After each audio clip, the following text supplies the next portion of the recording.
Subscribe करें और bell दबाएं ताकि कोई खबर रह न जाए।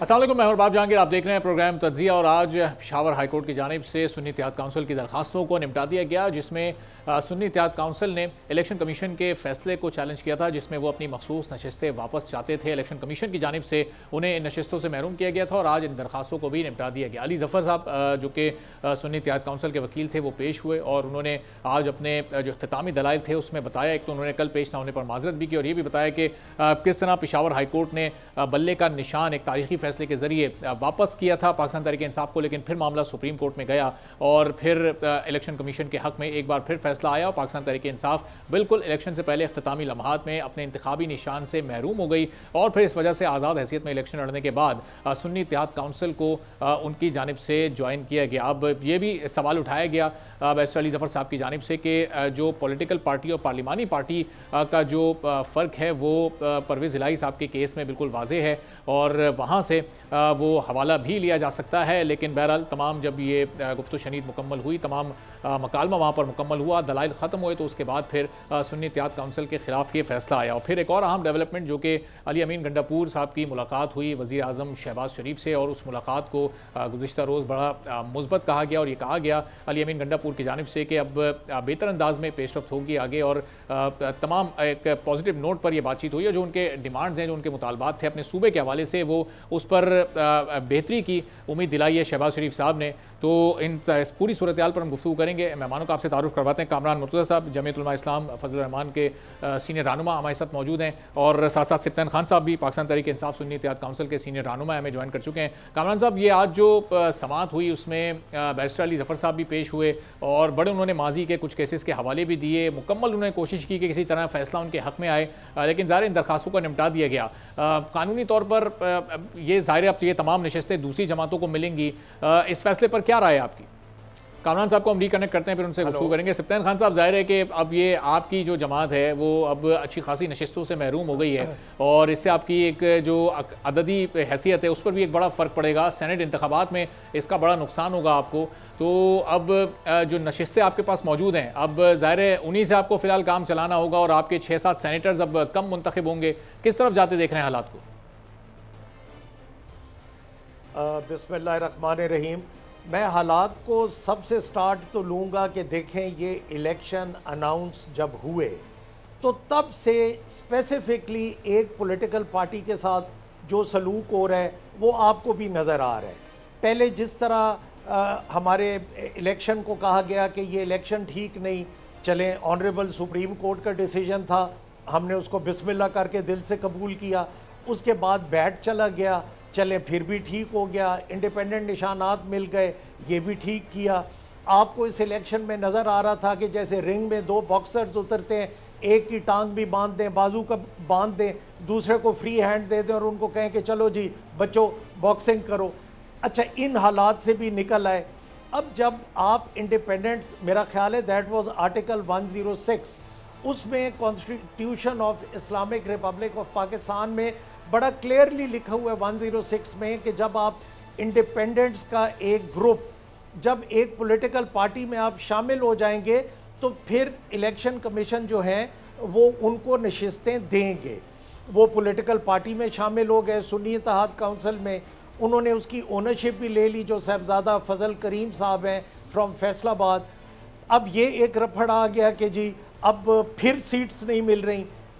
अब बात ये है, और फिर आप ये भी कहते हैं कि नहीं, ये आप ये कहो कि ये इलेक्शन फ्री एंड फेयर हो रहे हैं और ये बिल्कुल ठीक आपको नशिस्तें, तो इसके ख़िलाफ़ किसी ने एजिटेट तो करना है, उन्होंने अपना मौक़िफ़ तो देना है।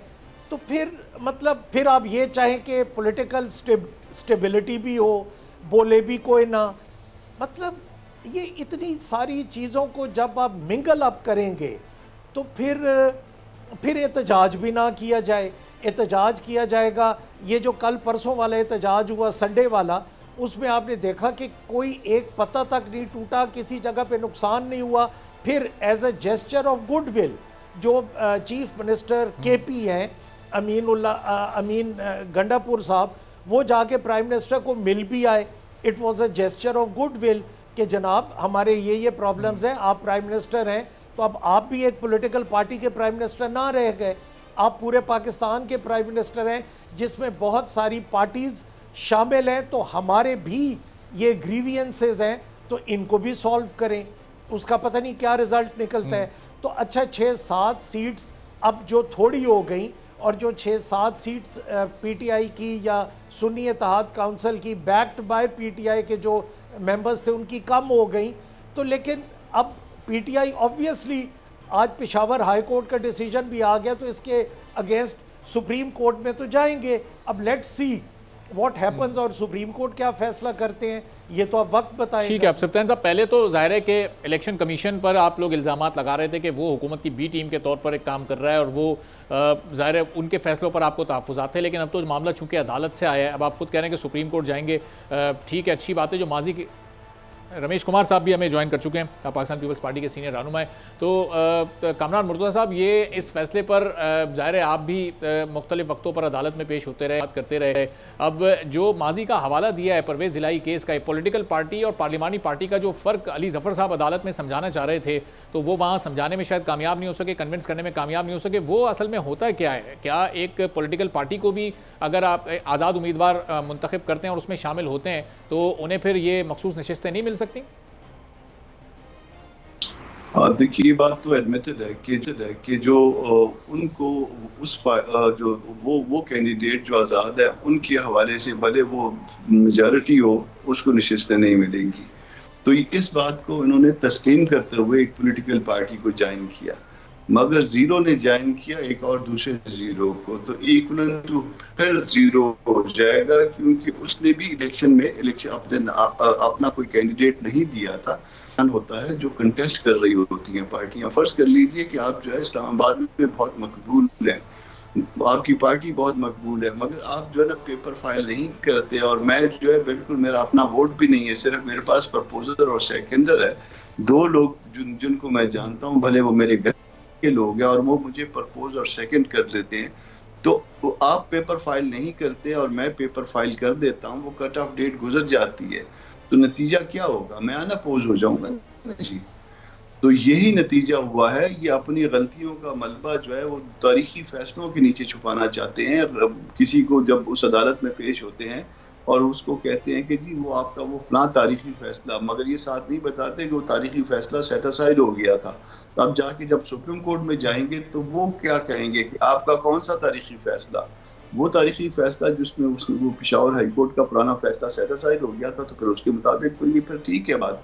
तो वो जो 63A वाली बात करते हैं, वो 63A वाला चौधरी परवेज वाला फैसला जो है वो बजाते खुद इतना डिस्प्यूटेड है, उसमें री राइटिंग ऑफ कॉन्स्टिट्यूशन का इल्जाम लग गया था उस बेंच के ऊपर, और उसका रिव्यू पड़ा हुआ है। जो फैसला आज तक फाइनल नहीं हुआ उसके ऊपर रिलाई कैसे किया जा सकता है, और उसका नतीजा निकला, एक ऐसा नतीजा निकला था जिसके नतीजे में फिर जो जाके असम्बलियां मजीद टूटी थी। ये गवर्नमेंट गई थी और फिर मजीद असम्बलियां टूटी थी, और उस असम्बलियों टूटने नतीजे में एक नया बहरान पैदा हुआ। बहरहाल वो माजी का और तारीख का हिस्सा है। इस वक्त सूरत हाल ये है कि सीटें उनको मिलनी थी जो कंटेस्ट में शरीक थे, जिन्होंने पेपर फाइल किए थे। पेपर फाइल करना यहाँ पार्टी की लिस्ट है, पेपर फाइल करने के साथ साथ अगर आपसे मिस हो जाती है, अगर आप फाइल नहीं करते उसकी ठीक है। अब ये क्या पाकिस्तान तहरीक-ए-इंसाफ की सियासी गलतियां थी इलेक्शन से पहले की, या फिर ये हालात ऐसे पैदा हो गए और फिर तो एक के बाद एक वाकया इस तरह होता गया कि उन्हें अपनी मखसूस होना पड़ा? तो अब रमेश कुमार साहब, ये इसको क्या कहेंगे आप? पाकिस्तान तहरीक-ए-इंसाफ ने इलेक्शन से पहले सिचुएशन को मिसरीड किया, ट्रेन उन्होंने मिस कर दी, या ये फिर हालात ही उनके लिए इतने मुश्किल बना दिए गए कि ये ऐसा होना ही था, इलेक्शन के बाद ये सूरत हाल ये पैदा होनी थी? फिर मैं समझता हूँ जो एक्सपीरियंस होता है ना, उसकी बहुत बड़ी अहमियत होती है, चाहे डेमोक्रेटिक एक्सपीरियंस, चाहे पॉलिटिकल एक्सपीरियंस, चाहे लीगल एक्सपीरियंस, हर चीज़ की एक अहमियत होती है कि किस तरीके से कार व्यवहार चलाए जाते हैं। आदमी को जिस चीज़ का तजर्बा नहीं होता है तो एडवाइज़र अपने अच्छे रखते हैं। मैं समझता हूँ कि 2018 से लेके रोज़ाना कोई ना कोई ट्रेन मिस करते गए कि आज हालात यहाँ पे पहुँच गए हैं। आप तो रिजर्व सीट का बोल रहे हैं, मगर मैं तो कह रहा हूँ कि हालात यहाँ पे पहुँचे क्यों, तो उनको सोचना चाहिए। अब गलतियों का अजाला क्या है? गलतियों का अजाला ये है कि उन गलतियों से सीखें कि हमारी कौन सी गलती थी, उस गलती की वजह से क्या नुकसान हुआ, हुकूमत को चलाने के टाइम पे हमारी कौन सी गलती थी, इलेक्शन फार्म भरने के टाइम पे हमारी कौन सी गलती थी, कैंडिडेट के हवाले से हमारी कौन सी गलती थी, हमारी ज़बान के हवाले से हमारी कौन सी गलती थी, लीगली पार्टी लिस्ट के हवाले हमसे हमारी कौन सी गलती थी, असेंबल के, ये सारी गलतियों का पहले एक लिस्ट बनाएं। उसके बाद जाएं कि अब इन गलतियों का अजाला क्या है कि आइंदा ये नहीं हो, और ये हुई क्यों हमसे, तो ऑटोमेटिक ये चीज़ें सेटल होती जाएंगी और बेहतरी की तरफ जाएंगी। वरना मैं समझता हूँ दिन ब दिन जो है रमेश साहब ये जिन तमाम गलतियों का आप तस्करा कर रहे हैं, तमाम गलतियों के बावजूद भी इनके जो नुमाइंदे थे, इनके जो कैंडिडेट थे, वो सबसे ज़्यादा नशस्तें हासिल करने में कामयाब रहे। अगर ये एज पार्टी इलेक्शन में हिस्सा लेते तो इन तमाम गलतियों के बावजूद भी ये सबसे बड़ी पार्टी के तौर पर सामने आते। देखें, फिर आप यही जो बातें हैं ना, यही बातें जब मीडिया में, सोशल मीडिया में आती हैं कि आपने जो कुछ किया मगर आपके साथ ऐसा हुआ, मगर अभी किस हालात में है, वो सोचें। तो मैं कहता हूँ बहुत दूरअंदेशी की सोच चाहिए। 2002 से लेके आज तक, मुझे आज 22-23 साल हो गए इस पॉलिटिक्स में और हुकूमत का हिस्सा बनता आया हूँ। ये सारे मसले, ये सारे पहलू हर रास्ते से मैं गुजरा हुआ हूँ। मैं समझता हूँ अक्लमंदी की, समझदारी की और गुरूर की नहीं। ये गुरूर और तकबर जितना होगा और गलत कैलकुलेशन जितनी होगी, उतनी आपको देखना पड़ेगा हर चीज़ को कि मुझे इसी पाकिस्तान में अपनी मकबूलियत का भी फ़ायदा लेना है, अपने लिग्स का भी फ़ायदा लेना है, अपनी ज़बान का भी फ़ायदा लेना है, अपने नसीब का भी फ़ायदा लेना है, अपने कर्मा थ्योरी का भी फ़ायदा लेना है। तब वो चीज़ें आगे बढ़ती जाएंगी। एक हाथ से ताली नहीं बजती है। ठीक है, चलो तो मुताल्लिका फोरम पर इस वक्त हैं और जाहिर है कि पेशावर हाईकोर्ट का जो फैसला है, रमेश साहब मैं वापस देखें एक मिनट जी, नहीं मखसूस सीटों के हवाले से खुद ही लीगल टीम कह रही है कि हमारा हक नहीं बनता है।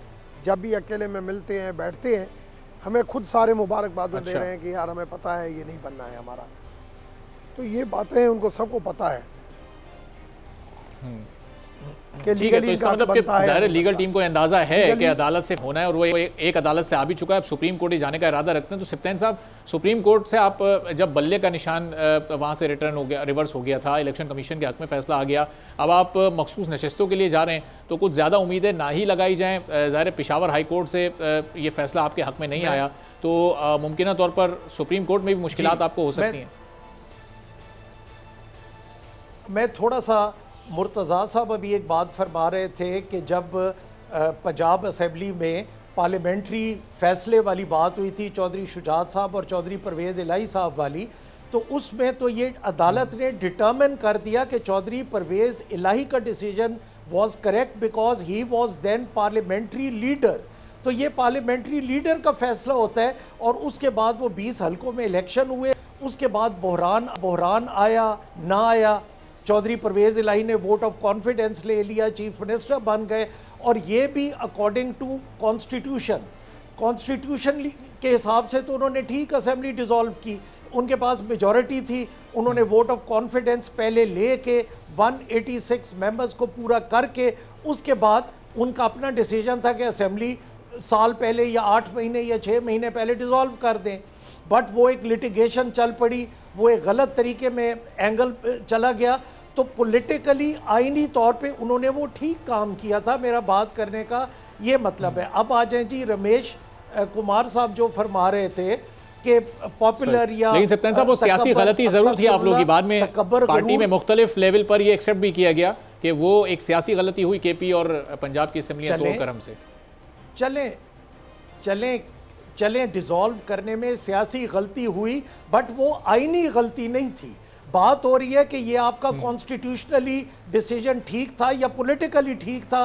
कई दफ़ा आइन के डिसीजन और होते हैं, पॉलिटिकली आप रिस्क ले जाते हो कि नहीं पॉलिटिकली हमने ये फैसला करना है, तो उसमें मान लिया चले आपकी बात को करेक्ट कर लेते हैं, लेकिन पॉलिटिकली तो वो डिसीजन ठीक था। और वो पॉलिटिकली डिसीजन इस वजह से ठीक था कि लोगों ने जिस तरीके आपको वोट दिया, अब तस्लीम करें ना करें, हर किसी की अपनी मर्जी है, बेशक ना करें, बट जो अवाम का मैंडेट था या जिस तरह लोगों ने आपको वोट दिया, जो आपके ये एनालिसिस वगैरह आते रहे, उसमें हर किसी को पता है।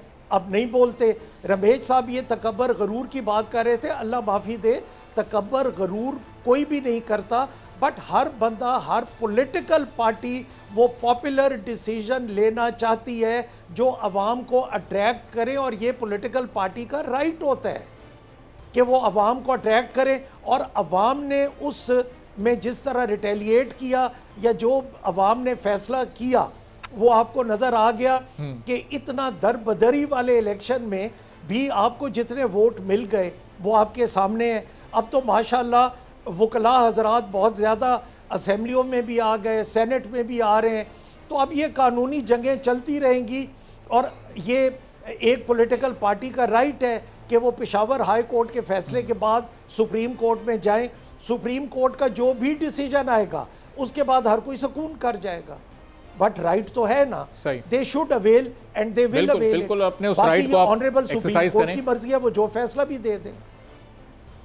तो कामरान मुर्तज़ा साहब, ये जो पेशावर हाई कोर्ट का जो फैसला सामने आया, इसमें आइन क्या कहता है और इसमें फिर इलेक्शन एक्ट क्या कहता है? क्या दोनों में मखसूस नशस्तों से मुतालिक जो आर्टिकल्स हैं वो उनकी तशरीह एक जैसी है, या उनमें भी कहीं कोई इख्तलाफ है या कोई इबाहम है, कुछ फ़र्क है दोनों में? देखिए, अगर इख्तलाफ होता तो एक्ट इलेक्शंस एक्ट जिसको कहते हैं 2017 में, इसमें कोई ऐसा इबाहम नहीं है। बात सिर्फ इतनी सी है कि जब 51 को पढ़ते हैं, आर्टिकल 51 को, तो उसमें उन्होंने लिखा हुआ है कि अकॉर्डिंग टू लॉ। तो जब अकॉर्डिंग टू लॉ है तो लॉ पे किस पे जाएंगे? लॉ पे जाएंगे फिर हम इलेक्शंस एक्ट पे। इलेक्शंस एक्ट में जब जाएंगे तो फिर 104 पे जाना पड़ेगा, और 104 के नीचे जो कुछ भी है उसके मुताबिक में ये ठीक हुआ है। बिल्कुल प्रोपोर्शनल रिप्रेजेंटेशन की दस्तूर में जिस प्रोपोर्शनल रिप्रेजेंटेशन की बात करते हैं, वो प्रोपोर्शनल रिप्रेजेंटेशन से कमेटियां आप इस बात को दो कैटेगरियां कर लीजिए इस वक्त सीटों की। एक कैटेगरी वो हो जाएगी जो रिजर्व सीट्स है, और एक कैटेगरी वो हो जाएगी जो जनरल सीट्स पे हम आते हैं। तो जनरल सीट्स पे जो है जब आप आते हैं तो उसके लिए भी एक कट ऑफ डेट है, यानी एक मखसूस दिन तक आपने नॉमिनेशन पेपर फाइल करने हैं, और अगर वो मखसूस नशस्त तक नॉमिनेशन जो पेपर फाइल नहीं करता, अगर उससे वो दिन निकल जाए तो वो फिर आगे ये चूंकि टाइम बाउंडेड होता है, वो टाइम एक्सटेंड नहीं हो सकता। सिमिलरिटी है इसमें, उसमें जो वहाँ पेपर फाइल करते हैं उसके साथ एक लिस्ट फाइल होती है, और लिस्ट के लिए भी एक कट ऑफ डेट है, और जो कट ऑफ डेट तक जो लिस्ट फाइल हो जाए, ज़ाहिर वो सारी तारीखें गुजरती रहीं और उस वक्त तक कोई फहरिस्त नहीं जमा की, और उसकी वजह से अब ये अदालती फैसले भी इस वक्त सुन्नी इत्तेहाद काउंसिल के खिलाफ ही आए। एक ब्रेक लेते हैं, तीनों मेहमान हमारे साथ हैं। ब्रेक से अब वापस आएंगे तो जो मुलाकात हुई है वज़ीर आज़म KP की वज़ीर आज़म शहबाज शरीफ से, क्या ये मुफाहमत की तरफ एक कदम है? क्या आगे वर्किंग रिलेशनशिप बेहतर होता है सूबे और हुकूमत मरकज़ का, तो जमातों के दरमियान भी तलखी और कशीदगी कम होगी? एक ब्रेक के बाद इस पर बात करेंगे।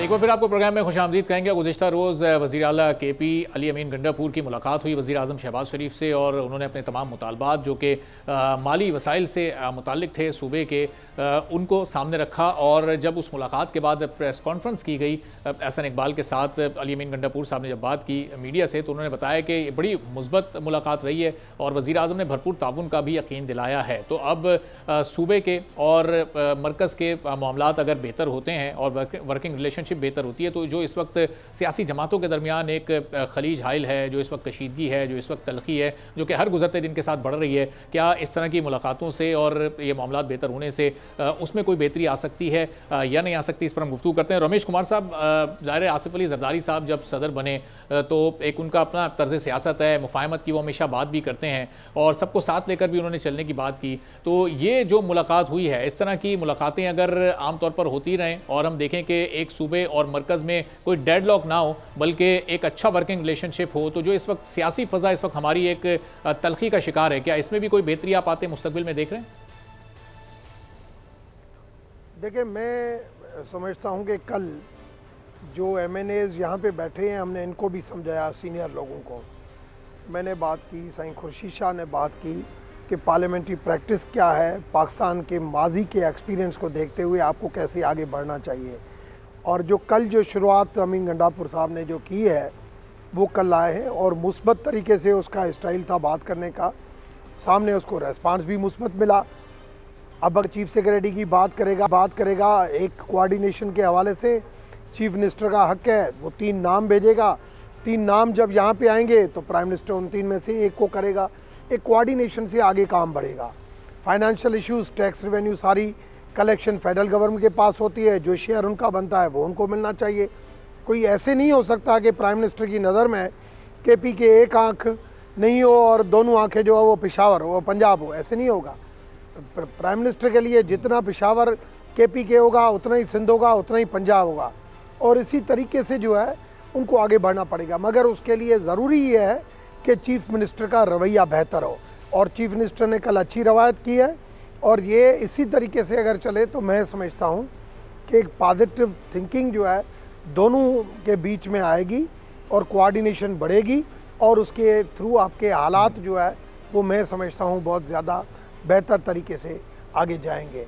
मुझे आगे काफ़ी बेहतरी नज़र आ रही है, ये चीज़ें जो आगे काफ़ी बेहतरी। और ये जब अली अमीन गंडापुर साहब को नामजद किया गया था पाकिस्तान तहरीक इंसाफ की जानिब से वज़ीर आज़म केपी, तो उस वक्त भी ये बड़ी बात हुई कि ये तो एक मैसेज दे दिया गया है, ये तो इससे तलखी बढ़ेगी, सियासी जमातों के दरमियान डेडलॉक पैदा हो सकता है, चूँकि उनका एक ट्रैक रिकॉर्ड रहा था, उनके बयानात, उनकी कुछ एक्टिविटीज़ ऐसी रही थी कि वो उस तलखी को बढ़ा सकती थी, लेकिन ऐसा हुआ नहीं। फिर जब वो हल्फ बर्दारी की तकरीब में नहीं आए प्राइम मिनिस्टर की, तब भी ये सवाल उठा, लेकिन कल बहरहाल उन्होंने एक बड़ा पॉजिटिव जेस्चर दिखाया और अपने सूबे के मसाइल के लिए प्राइम मिनिस्टर की तरफ गए ताकि सूबा भी चल सके बेहतरी के साथ।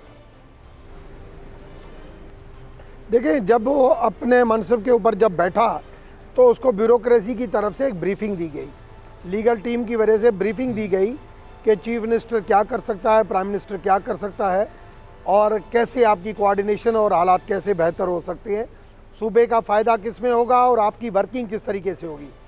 और उसको वो चीज़ें समझ में आई और उसको समझाई गई, और उसके बाद वो उसी ट्रैक के ऊपर चले। मैं समझता हूँ इसके अंदर किसी की कमज़ोरी या किसी की हार जीत नहीं है। मैं समझता हूँ ये मुल्क के लिए और सूबे के लिए बेहतर है जो रास्ता इख्तियार किया गया, और प्राइम मिनिस्टर ने भी उनको मुस्बत मोड़ दी, उनको टाइम दिया, अपनी सीनियर वज़रा के साथ उनकी मीटिंग हुई और फिर सीनियर वज़रा के साथ उनकी एक प्रेस कॉन्फ्रेंस हुई, एक पॉजिटिव रेस्पॉन्स गया है, और ये एक केपीके की आवाम के लिए भी एक उम्मीद है कि इसका फ़ायदा केपीके आवाम को लिए होगा। इसी तरीके से अगर बढ़ेंगे तो ये रफ्ता रफ्ता ये माहौल बेहतर होगा। मगर अगर एजिटेशन की सियासत में अगर मजमूई तौर पर पूरे मुल्क में भी फिर ये अगर तर्ज सियासत का पाकिस्तान तहरीक इंसाफ का तब्दील, और रमेश साहब जरा सिप्तैन खान साहब के सामने मैं सवाल रखता हूँ कि तहरीक इंसाफ का सिप्तैन साहब क्या तर्ज सियासत तब्दील हो रहा है? आप लोगों को इलेक्शन के नताइज पर एतराज़ात थे। रमेश साहब मैं आता हूँ वापस सर आपकी तरफ। रमेश साहब मैं आता हूँ जरा सिप्तैन साहब की इस पर राय ले लूँ कि आप लोग असेंबली में भी आए, आप लोगों ने असेंबली का बाइकआउट नहीं किया, नताइज को तस्लीम किया, नताइज पर आपके एतराज़ थे, लेकिन फिर भी असेंबली को आपने तस्लीम किया, और अब प्राइम मिनिस्टर से भी ये मुलाकातें शुरू हो गई हैं। सारे ऑड्स के बावजूद नताइज को तस्लीम करके असेंबली में आए, ओथ भी लिया, इलेक्शंस में भी पार्टिसिपेट किया, चाहे वो प्राइम मिनिस्टर का इलेक्शन था, स्पीकर का था, डिप्टी स्पीकर का था, अब सेनेट में भी पार्टिसिपेट कर रहे हैं, और इट्स ये अच्छे साइंस हैं। जहाँ तक अली अमीन गंडापुर साहब का प्राइम मिनिस्टर को मिलने का ताल्लुक है, अब देखिए प्राइम मिनिस्टर सिर्फ पंजाब और बिल्कुल इन्होंने रमेश कुमार साहब ने जो बात की है वो पंजाब और सिंध या बलूचिस्तान के तो नहीं हैं, वो केपी के भी प्राइम मिनिस्टर हैं।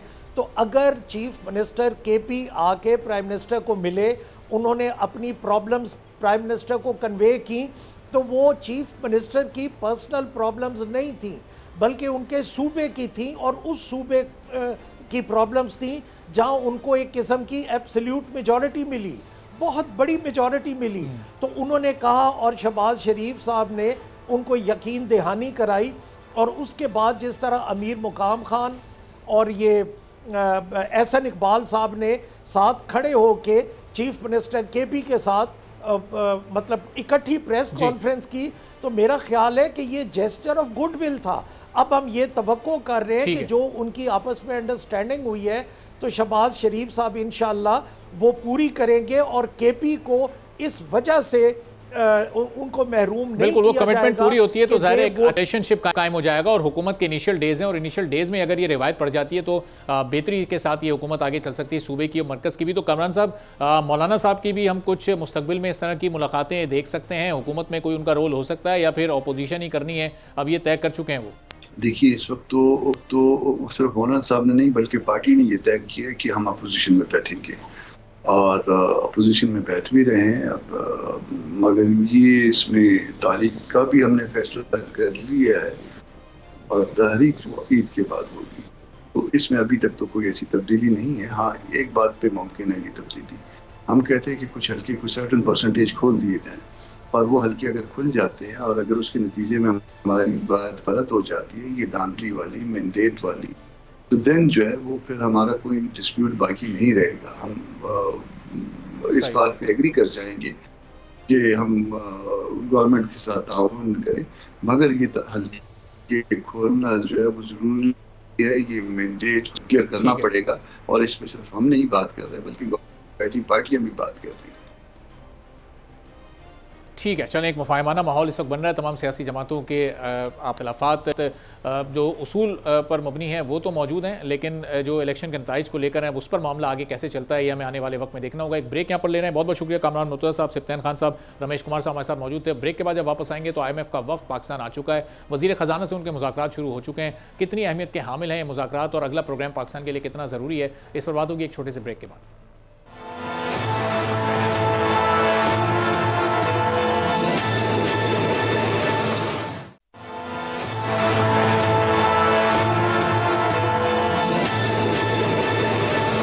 एक बार फिर आपको प्रोग्राम में खुशामदीद कहेंगे और IMF का वफ्द पाकिस्तान पहुंच चुका है। एक तारुफी सेशन वज़ीर ख़जाना मोहम्मद औरंगज़ेब साहब से उनका हो चुका है और मोहम्मद औरंगज़ेब साहब भी अपना माशी प्लान, अपनी माशी प्लानिंग और जो उनके अहदाफ हैं वो पाकिस्तान के सामने रख चुके हैं। गुज़िश्ता रोज़ उन्होंने एक इंटरव्यू भी दिया जिसमें उन्होंने वो सब कुछ जो कि वो आगे आने वाले दिनों में करना चाहते हैं उससे मुताल्लिक़ गुफ्तगू की। अब किन रिफॉर्म्स की पाकिस्तान को इस वक्त ज़रूरत होगी अगर IMF का एक बड़ा प्रोग्राम पाकिस्तान को हासिल करना है और जो पाकिस्तान की बैरूनी अदायगियाँ हैं, जो पेमेंट्स पाकिस्तान को अगले 1 साल में करनी है, ये प्लान, ये जो प्रोग्राम है ये किस हद तक उसमें मुआविन साबित होगा, पाकिस्तान की इकॉनमी आगे किस हद तक इसके ज़रिए ग्रो कर सकेगी, इस पर हम गुफ्तगू करेंगे। खाकान नजीब साहब हमारे माशियात हैं, हमारे साथ मौजूद हैं। बहुत शुक्रिया खाकान साहब, प्रोग्राम के लिए आपने वक्त निकाला। IMF का ये वफ्द पाकिस्तान आ चुका है, अगले 3 रोज़े मुज़ाकरात होने हैं, इसको हम सिर्फ एक फॉर्मेलिटी समझें? अगली इंस्टॉलमेंट जो $1.1 अरब की पाकिस्तान को मिलनी है वो तो मिलनी ही है, और जो उसके बाद जो अगला एक बड़ा प्रोग्राम है जो हाई वॉल्यूम प्रोग्राम होगा उसके लिए पाकिस्तान को क्या कुछ करना होगा? खाकान साहब। अरबाब साहब, ये तो बात दुरुस्त है कि दिसंबर तक के लार्जली टारगेट जो हैं वो मेट हैं क्योंकि ये एक इंटरिम प्रोग्राम था। सो इसकी शराइत जो थी वो ज़्यादा प्राइसिंग चेंजेस पर बेस्ड थी। आपको मालूम है फरवरी में हमने गैस की कीमत भी तब्दील कर दी। हम इसी तरह एक्सचेंज रेट को कोशिश करते हैं कि मार्केट बेस्ड रहे। हमने इसी तरह बाकी भी जो प्राइसिंग चेंजेस हैं वो कर दी। पर जब मैं जाके डिटेल में फिगर देखता हूँ तो IMF आपसे गुफ्तगू बहुत सी चीज़ों पे करेगा। इसीलिए मैं कहता हूँ कि जब 8-10 PhDs सामने बैठे हों तो अपनी प्रेपरेशन ये कहते जाना तो दुरुस्त है कि हमने मीट कर ली है, मैं भी कह रहा हूँ, बट जब आप जाकर डीपली देख कई चीज़ें आपको ऐसी बता सकता हूँ जिस पे वो आपसे गुफ्त शनीद करेंगे। फॉर एग्जांपल वो आपको कहेंगे कि आपने अपना जो पूरा साल का प्रॉफिट लेना था स्टेट बैंक से वो 1113 अरब रुपया था। आपने पहले 6 माह में ही 972 अरब रुपया ले लिया है स्टेट बैंक से। तो आने वाले 6 माह में शायद बहुत पैसे नॉन टैक्स रेवेन्यू में नहीं आएंगे, तो हो सकता है पहले 6 माह की परफॉर्मेंस फिस्कल की बेहतर दिखाई दे रही हो compare to what the reality is. इसी तरह वो शायद आपसे पूछेंगे कि अगर कोई शॉर्टफॉल पहले 2 माह में आया है, आपके जो जनवरी में 9 अरब का, 33 अरब का फरवरी में ऑन दी FBR साइड, तो आप इसको कैसे पूरा कर लेंगे? तो आप सामने रख सकते हैं कैसे पूरा कर लेंगे। इसी तरह आई थिंक हमने 600 अरब प्रोविंशियल सरप्लसेस में रखा हुआ है। वो आपसे पूछेंगे कि आप इस पे बारे में क्या ओपिनियन है, क्या इतनी स्पेंडिंग तो नहीं हो गई प्रोविंसेस की। ये सारी चीज़ें डिस्कशन में आएंगी। पाकिस्तान इसका खातिर खा जवाब देगा, क्योंकि मुझे ये ऐसा लगता है कि उन्होंने प्रोग्राम तो अप्रैल में ख़त्म हो जाना है, पर कोशिश ये होगी कि इस साल के पूरे अहदाफ, क्योंकि वो आपको पूरी फाइनेंसिंग $25 अरब की इनकॉर्पोरेट करके देंगे जो आपको एक्सटर्नल चाहिए है, तो आपके अहदाफ भी वो पूरे देखेंगे। ये तो हो गया स्टैंड बाय अरेंजमेंट, और इंशाल्लाह पूरी उम्मीद है, कभी उम्मीद है कि विद माइनर चेंजेस ये आप कर पाएंगे 18 तक उनको सेटिस्फाई। फिर असल बात शुरू होगी। अभी उनको आपको इंडिया तो देना पड़ेगा, और आपने दिया भी है गवर्नमेंट ने कि हम आगे आपके साथ चलना चाहते हैं। उसकी मेजर वजह यह है कि आपके पास ऐसी I think resource envelope external नहीं है बगैर आईएमएफ के। पर अरबाब, ये कितनी जैसे कहीं सोबरिंग थॉट है कि 76 साल हिस्ट्री में मैं आपको ये कह रहा हूँ as a thinker in Pakistan कि 24वीं दफ़ा पाकिस्तान को lender of the last resort के पास ले जाइए। अरबाब, आप lender of the last resort के पास तब जाते हैं when you lost control on your economy, you are not being financed, you are challenged on the balance of payments, और आपको कोई शॉक ऐसे लग रहे हो, आप ब्रीदिंग रूम लेने लिए lender of the last resort के पास जा रहे हैं। Use this opportunity very very carefully.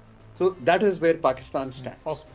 Khaqan sahab, ये जो एक बड़ा प्रोग्राम है पाकिस्तान को रिक्वायर्ड है, अगर ये $6 अरब से ऊपर की बात जाती है तो इसका मतलब क्या होगा? इसका मतलब होगा मुस्तकबिल में फिर लोगों के लिए महंगी गैस, एनर्जी टैरिफ में फिर से इजाफा, महंगी बिजली, फिर से FBR रिफॉर्म्स का मतलब टैक्स का बोझ एक आम आदमी पर मजीद बढ़ जाएगा, महंगाई में मजीद इजाफा होगा। तो आम अल्फाज में फिर यही मतलब लिया जाए इस बड़े प्रोग्राम का? सो अब हम जाएंगे एक एक्सटेंडेड फंड फैसिलिटी में। इसका मैक्सिमम टाइम पीरियड 4 साल होता है। ऑफ कोर्स ये डिपेंड करता है हुकूमत वक्त पे कि क्या वो 4 साल का प्रोग्राम लेती है या 3 साल का लेती है। जो टोटल अमाउंट उनसे ली जाएगी ये डिपेंड करेगा कि आप अपने रिजर्व्स का बिल्डअप और आपकी ग्रॉस फाइनेंसिंग नीड्स अगले 3 साल की कैसी हैं या 4 साल की कैसी हैं, और उनमें से क्या रकम आप चाहते हैं कि IMF फुलफिल करें। जो आपने दूसरी बात सामने रखी है वो सबसे ज़्यादा इंपॉर्टेंट है कि क्या होगा इस प्रोग्राम में। मैं गुजारिश करूँ, एक तो ये कि ये IMF का प्रोग्राम नहीं है। मुझे मालूम है कि आम फहम ज़बान में यही इस्तेमाल होता है। ये पाकिस्तान का प्रोग्राम है, इसको फंड किया जा रहा है एक extended fund facility of the IMF में। जब मैं ऐसे देखता हूँ तो मैं अपने आप से ये पूछता हूँ कि भाई बताइए ना कि फिर आपका क्या प्रोग्राम है जो आप IMF के पास लेके जाना चाहते हैं कि वो इतना बैंकेबल हो कि वो एक बैंक की तरह से, एक lender of the last resort की तरह से आपको पैसे देने को तैयार हो जाए। मैंने कल ही एक इंग्लिश के जरीदे के फ्रंट पेज पे एक स्टोरी लिखी है कि इस Pakistan prepared for the IMF। ये मैंने इसलिए टाइटल लिखा है कि अपनी तैयारी विल बी एवरीथिंग। उसमें मैंने 12 प्रिंसिपल्स हाईलाइट किए हैं। अगर आप उन प्रिंसिपल्स पे बेस करके इस प्रोग्राम को लिखिए, अगर आप उन प्रिंसिपल्स पे बेस करेंगे तो ये प्राइसिंग चेंजेस से मच बियॉन्ड है। मसलन मैं वहाँ ये कहता हूँ कि आप अपना जो रियल सेक्टर है, मैन्युफैक्चरिंग सेक्टर, उसकी ग्रोथ के जो मेजर्स हैं वो दीजिए। जब ग्रोथ बढ़ेगी नौकरियां क्रिएट होंगी। जब फिर मैं कहता हूं कि पैदावारी सलाहियत के मेजर्स दीजिए। ये मैं क्यों कहता हूं? पैदावारी सलाहियत बढ़ेगी तो अजनास बढ़ेंगी, बेहतर एग्रीकल्चर को उसका मुआवजा मिलेगा, उसके पास रकम ज़्यादा आएगी, और अजनास ज़्यादा होंगी, इन्फ्लेशन नीचे आएगी। फिर मैंने उसमें कहा है कि पाकिस्तान में एनर्जी सेक्टर को खाली प्राइसिंग चेंजेस से निकालिए और आप कहिए कि हम एनर्जी की कंपेटिटिव मार्केट बनाने के मेजर्स देना चाहते हैं आपको। ये मैं क्यों कहता हूँ अरबाब? ये मैं इसलिए कहता हूँ कि जब आप कंपेटिटिव मार्केट जैसी टेलीकॉम की है पाकिस्तान में बनाएंगे, आप एक डिस्को नहीं है आपके इलाके में, आप इस्लामाबाद में रहते हैं तो ISCO की बजाय 3 डिस्कोस हों, वो आपके घर पे नॉक कर रहे हों कि प्लीज़ टेल मी कि आप हमसे बिजली लेना चाहते हैं, और कंपटीशन कीमतों को नीचे ड्राइव कर रहा हो, वो मेजर सामने रखिए। फिर मैं आपको कहता हूँ कि आप आके मेरे मुल्क में इन्वेस्ट कीजिए, बाहर वालों को भी और लोकल भी, तो मैं कंप्लीटली डीरेगुलेट कर दूं पाकिस्तान की इकोनॉमी को। मैं ज़्यादा से ज़्यादा आसानियां पैदा करने के लिए, रेगुलेटरी गिलोटीन एक टर्म होती है, उसके मेजर्स अगर सामने रखूंगा तो IMF क्या मुझे कहेगा कि नहीं मैं इसको एक्सेप्ट नहीं करता? पर आप बताइए तो ना कि आपके trade and private sector investment के क्या मेजर्स हैं। फिर अगर मैं IMF को ये कहता हूँ कि मैं अपनी ब्रॉड बेसिंग करना चाहता हूँ टैक्स की, और मेरे ये अहदाफ हैं और ये मेरे मेजर्स हैं जो मैं रखना चाहता हूँ, तो IMF कहेगा कि ज़रूर। उसके साथ साथ कुछ एडजस्टमेंट्स तो करनी पड़ेंगी। मैं कहूँगा कि कई जगह मुझे टैक्स को बढ़ाना है, पर कई जगह मुझे वेजेस पे टैक्स का जो लोअर ब्रैकेट है उसको ऊपर करना है। मैं 50,000 रुपए की इनकम पे टैक्स ले रहा हूँ इस वक्त, मैं उसको 70,000 करना चाहता हूँ। मैं अपने इन लोगों को एक रियायत देना चाहता हूँ because they are hurt from inflation. इसी तरह एक्सपेंडिचर के रिफॉर्म्स, अगर आप एक्सपेंडिचर की क्वालिटी बेहतर करेंगे, PSDP की स्पेंडिंग बेहतर होगी। अगर करंट एक्सपेंडिचर के बढ़ने की शरह को काटेंगे, मैं फिर कहता हूं करंट एक्सपेंडिचर नहीं काट सकता, पर उसके बढ़ने की शरह को काटेंगे तो ज्यादा रूम क्रिएट होगा इनकम सपोर्ट प्रोग्राम में डालने के लिए। अगर आपको अब तक मेरी गुफ्तगू समझ आई हो तो आप कहेंगे कि हाँ, फिर तो पाकिस्तान के पास ऐसे मेजर्स मौजूद हैं जो बोझ नहीं डालेंगे पर इकोनॉमी को दुरुस्त सिमत में लेकर जाएंगे। और एक आखिरी बात आपसे, वो इस दफ़ा एक चीज़ पूछेंगे, मैं बार बार हुकूमत को कहता हूँ इस पर तैयारी कीजिए कि आपने अपने एक्सटर्नल डेट की हैंडलिंग का क्या करना है, उसकी रीप्रोफाइलिंग, उसकी रीसाइकलिंग के लिए जो जो मेजर्स हैं वो सामने रख दीजिए। और आखिर में एक गुजारिश करूंगा, मैंने 12वां जो प्रिंसिपल है वो ये लिखा है, ये जो एक्सटर्नल सेक्टर का करंट अकाउंट है इसको आपको ओपन करना पड़ेगा, इसकी फाइनेंसिंग के नए मैकेनिज्म सोचने पड़ेंगे। मैं कभी उम्मीद रखता हूं कि गवर्नमेंट ने इतनी तैयारी की हो जो हमने आपके सामने रखी है। इसका मकसद भी गवर्नमेंट ऑफ पाकिस्तान को, थिंकर्स को सपोर्ट करना है। हम इस पे एक डिस्कशन भी कर रहे हैं ताकि हम और इसको रिफाइन करके पाकिस्तान और 25 करोड़ अवाम की बका के लिए ऐसा प्रोग्राम तरतीब दें कि 3 साल बाद पाकिस्तान की इकॉनमी मुख्तलिफ लग रही हो और लोग ये कहें कि a good IMF engagement through a Pakistan-led reform program has produced the desired results. ठीक है, बहुत बहुत शुक्रिया। खाकान नजीब हमारे साथ मौजूद थे। अब देखना है कि नई हुकूमत और नए वजीर ख़जाना इस चैलेंज पर कितना पूरा उतरते हैं और अगले चंद महीनों में पाकिस्तान की इकॉनमी में क्या चेंजेस हमें देखने को मिलते हैं। इसी के साथ आज के प्रोग्राम से इजाज़त दीजिए। अल्लाह हाफ़िज़।